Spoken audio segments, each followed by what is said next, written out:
Allrounder বানাতে গিয়ে আসল স্কিলটা শেখাতে ভুলে যাচ্ছি না তো? আমরা অনেকেই জল মানে ভয় ভাবি, বাচ্চা জ্বরে পড়ে যাবে, ঠান্ডা লেগে যাবে, জলে নামলে যদি ডুবে যায়। এইগুলো সব বাস্তব ভয়, আর একজন বাবা মার পক্ষে এই ভয়গুলো খুব স্বাভাবিক। কিন্তু একটা প্রশ্ন, ভয় দেখিয়ে আমরা যদি ওদের জীবন থেকে সাহসটা সরিয়ে দিই, তাহলে একদিন কোনো কঠিন পরিস্থিতিতে ওরা কি টিকে থাকতে পারবে?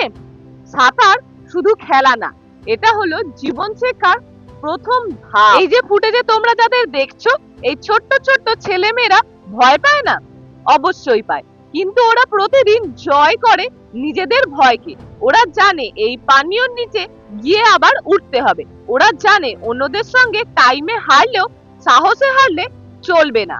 সাঁতার শেখার সময় যে শ্বাস বন্ধ করে থাকা শেখে, জীবনে কষ্টে সেই নিঃশব্দে টিকে থাকতে পারে।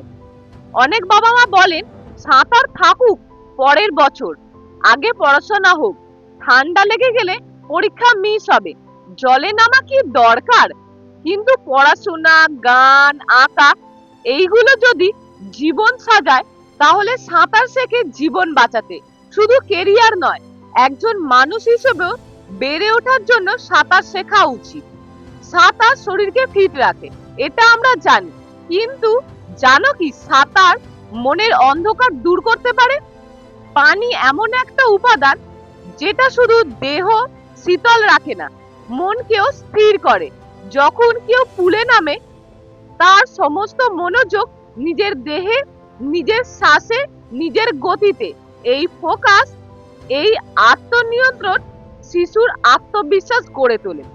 আজ আমরা বাচ্চাদের অলরাউন্ডার বানাতে চাই, তবে অলরাউন্ডার মানে কি শুধু একাডেমি, আর্ট, স্পোর্টস, নাকি একজন এমন মানুষ যে বিপদে ভয় পায় না, যে নিজের ওপর আস্থা রাখে, যে নিজের জীবন রক্ষা করতে পারে?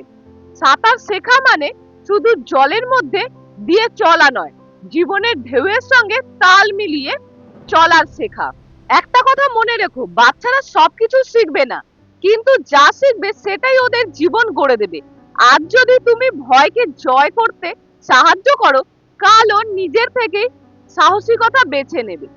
তোমার বাচ্চাকে সাঁতার শেখাও। জীবনে এমন অনেক সময় আসবে যেখানে পাশে কেউ থাকবে না, সেখানে তোমার সন্তান যদি নিজে বাঁচতে পারে, তবে সেটাই তোমার সবচেয়ে বড় শিক্ষা। জীবন বাঁচানোর এই শিক্ষা যত তাড়াতাড়ি শুরু হবে, তত ভালো।